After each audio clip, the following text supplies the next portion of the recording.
Greetings, dear assorted listeners. Welcome to another episode of Captain Casual's Rambling About. You're listening to Michael today, and I shall ramble about our various social media platforms. So off we go. And to start with, why are we even talking about this in the first place? Well, here's the thing. Before becoming an active musician and uploading our own stuff, we actually steered fairly clear of social media in general. We did a little bit of Discord stuff, that's it really, not much at all. But of course, when you start releasing music and would like for people to actually, listen to it, you ultimately do need to build up a bit of a presence online, and that means social media. And that is why we are now represented on various social media platforms and similar things which we'll lump in here in this video. And ultimately, the reason we figured it might be an interesting topic for an episode is because, well, it'll give you the perspective of someone who only recently really started to be active on these platforms which you, as a citizen of the internet, quite likely have spent years and years on. Also, of course, it's the perspective of someone who's mostly going into it from a business sort of perspective. We are ultimately there to market our music, as corporate and horrible as it might sound. So, let's start off with the one we're on right now, YouTube. And it's a good start, because I would say YouTube is a favorite for both of us. Because, well, for one, it's a massive platform. It allows us to do various different formats, and it generally offers a good balance between sort of discoverability, so chances of people actually finding you on the platform, and also interaction. So what can we do as an artist to interact with the people who do find us, and what can people do to interact with us? YouTube is really flexible. We also did a couple of small, 20-euro little ad campaigns as a test so far to just sort of get the word out, and frankly, these had tremendous success so far, so that's nice too. I don't want to sound all corporate about things, but you do have to market. If you don't do anything like that, you're gonna end up with 0 views forever. You have to sort of get the ball rolling. You have to, make a start somewhere. But yeah, YouTube is nice because it offers us a place to not only put our actual big proper songs, but also things like, what you're listening to right now, a little mini podcast episodes. It allows us to do our short form series, Drum Beats. If you haven't heard it, that stuff's really fun to make. But yeah, we can put all that stuff on one platform, complete with a rating system and comments, and it's flexible. It's massively flexible. We really like using YouTube for our stuff. Plus, it gives us a bit of an extra security because, you see, while we upload our music to YouTube through our distributor, which would be DistroKid in our case, we do also upload a second version essentially of each of our songs ourselves, usually with a visualizer, in future not always with a visualizer, but yeah, there's always going to be an upload from us as well, meaning that if anything goes wrong or we have to cancel our subscription to DistroKid, our YouTube channel will not suddenly be annihilated by that, like say our Spotify would possibly be. So, it's all in all a lovely sort of all-in-one solution, YouTube. It's a good safety net, and it's the platform we've so far had the most success on by far. So yeah, YouTube's in our good book right now. And no, it's not an ad. We're not sponsored by any of these people. It's just, yeah. So, what about the sort of obvious place for musicians, which is, Spotify? Oftentimes musicians are rated or sort of scaled based on how many Spotify listeners. And, well, from our perspective, Spotify is fine, I guess. Honestly, the thing is, as an artist, you really can't do much with Spotify.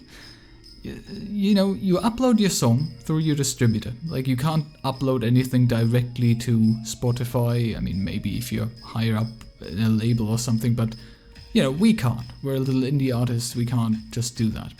So you upload through your distributor, then you pitch to the official Spotify curators, which might put you on a playlist, but it's very unlikely to lead to much. You can upload a song canvas or link it to a music videos, things like that. You can do little extra stuff, but overall, that's kind of it. You can't interact with anyone in any way. You can watch how many people listen. Certainly, or how often it gets added to playlists and whatnot. You do get analytics. But, beyond the first few actions you take in uploading a video and the canvas and whatever, you really can't do anything on Spotify. I mean, I suppose in a way that's what you'd expect. It's not meant to be a social media platform, it's purely a streaming service. But yeah, I mean, in a way that's good for us. I mean, it means less work. If every platform had all kinds of functionality, it would be hell, because already as an independent musician, if we want to be heard, we have to really carefully manage how much time do we actually spend making music and how much time do we spend on social media trying to build a bit of a presence, trying to market. It's all sort of part of it. Thankfully we enjoy each step of the whole thing, but as a musician you kind of want to make music mainly. I will say that I think discoverability on Spotify, the chances of people finding you on there is seriously poor if you're a small artist. If you've already got a listener base, yeah, sure, they'll all head to Spotify to find your music. But if you're small, and we are small, very much so, no one's gonna find you. There's in fact a dedicated website, Forgetify, I think it's called, that specifically shows you songs on Spotify that have 0 plays. I mean, the fact that a website like that exists tells you how low discoverability on Spotify really is. I mean, we can speak from experience here as well, because so far we've had listeners on Spotify. It's just that every listener we've had on Spotify, or the vast majority of listeners we had on Spotify, we only got when we sort of ran ads or generally in some way sent people to our Spotify through social media, through other platforms. On Spotify itself, it's very rare that anyone finds a song just organically on the site itself or on the app itself. A few listeners also came through SubmitHub playlistings, the curators putting us on their playlists, but honestly we kind of stopped doing that now because frankly it's not very cost effective. We're on a budget, so if we spend $20 to market a song, which is honestly sometimes what we do, we can't spend too much on this stuff, But if we spend $20 on a song, we want to make absolutely certain that those $20, we're getting the most out of that, right? So, well, guess what? We're gonna run a Facebook ad campaign or a YouTube ad campaign. That stuff, you can do that for $20, You can do it for as low as $1, right? They have very flexible options for that sort of thing. You're gonna run something like that because SubmitHub is a serious struggle for an artist like us, because our whole thing is going against genre conventions, and SubmitHub, well, the curators on there, by necessity, they've built themselves up on, consistently putting music into playlists that, conforms to those genres and those established tastes of people, and our whole thing is experimentation and, have fun with it, try and make something original. So we struggle on SubmitHub, but this is a massive tangent. So yes, I suppose on Spotify, to finish up on that particular platform, well, obviously we're gonna keep putting our music on Spotify through DistroKid because, well, I mean, it's what you do. It's Spotify, I suppose we'll keep growing slowly on there, but it's not our main focus, surprisingly enough. When you start as an artist, you're probably thinking, oh yeah, Spotify is obviously, as an artist, as a musician, you're probably thinking, oh yeah, Spotify is gonna be the platform for us, because that's typically what musicians are measured on, at least smaller online sort of musicians, but I'd rather do stuff on YouTube, really. So then we've got smaller, more music-focused platforms like, say, SoundCloud and Bandcamp. Now, SoundCloud is a curious one for us. I call it small, it's actually not that small, is it? But SoundCloud, yeah, we like SoundCloud in principle, and at some point in future, we're likely to sort of try and attack the platform and get some presence there, like really build something up. The reason we're not doing it right now is because, well, if you want to go and properly do SoundCloud as an artist, as a musician, you'll have to, you're probably gonna want to have a premium account. Otherwise, you have a limit on how much you can actually upload. Like in total, it's 3 hours. If you don't have a premium account on SoundCloud, you can only upload up to 3 hours. Now we're well under that, but eventually we'll hit that limit and meh. So there's also a bunch of other features, like you can't even schedule a song release on SoundCloud if you upload without a premium account. You just have to release it now, which is hilarious, but yeah. That's not against SoundCloud, by the way. We're not holding it against them, because for one, the whole thing also includes like SoundCloud acting as a distributor, some on-platform marketing stuff, and all sorts of other things that are actually quite good. So yeah, and for the other, SoundCloud Premium, like the proper full premium for an artist, is like 85 euros a year. So it's really not that bad at all. But nevertheless, if we're gonna spend that money, right, we'll do it at a time when we actually want to invest both the money and our time into really building something up on the platform. Again, we'd love to grow on SoundCloud. It's a cool platform, genuinely, really love it actually, because it has all the sort of interactivity of YouTube, but it's very much focused on music. It's cool. But the thing is, we're quite busy, we're sort of saturated with, various social media bits and bobs, and we don't necessarily, for the time being, want to add like more stuff to our to-do list, by building a whole new audience on a whole new platform, especially if it more or less requires a bit of a financial investment as well. Like, if we're gonna spend the money, we'll do it at the right time. So for now, I mean, we are on SoundCloud, you can listen to our music there, but we don't really do anything with the platform for now beyond just uploading our songs. Now, as for Bandcamp, because I've mentioned that, it's basically the same story, although, we are available on Bandcamp. You can buy our music there and download it as MP3s. I do believe that's how Bandcamp works.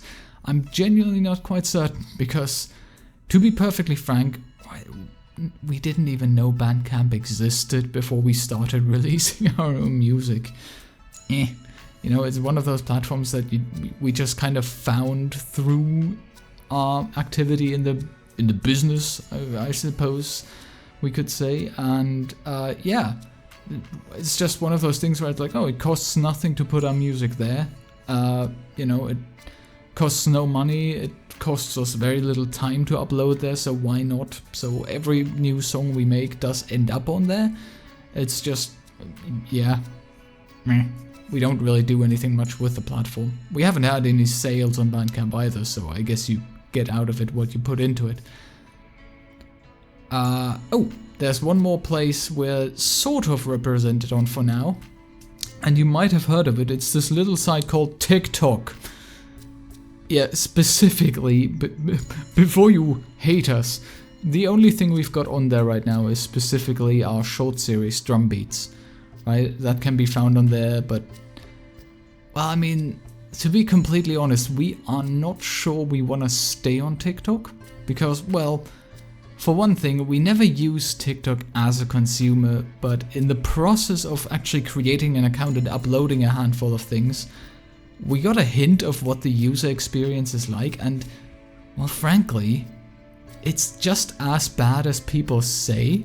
Like, the platform seems entirely tailored towards utter brain rot. Sounds harsh, but yeah, it makes you feel dumber just by watching some of it. And honestly, we're not sure if we want our drum beats, with 2 E's, to be represented alongside that sort of stuff. It's just... In fact, honestly, talking about it in this recording is making me think like, yeah, we're probably gonna stop uploading to TikTok. I mean, we barely get views there anyways, and even if we did, I think we just feel sort of bad about it. It's kind of bad. It's just, I mean, the reason we started drum beats, right, was for one, because we wanted to have a fun little thing we could do as a side project every now and then, in addition to our working on our big proper songs. Because, you know, putting a big proper song together for someone who does it part-time like us takes ages. Whereas a drum beat is a fun little thing we can do on one evening, right? It's great. But also because, well, we tried to figure out some sort of YouTube short content. Because we wanted to do something with YouTube shorts for ages, and yeah, you know, we eventually came up with like, hey, yeah, we can do that.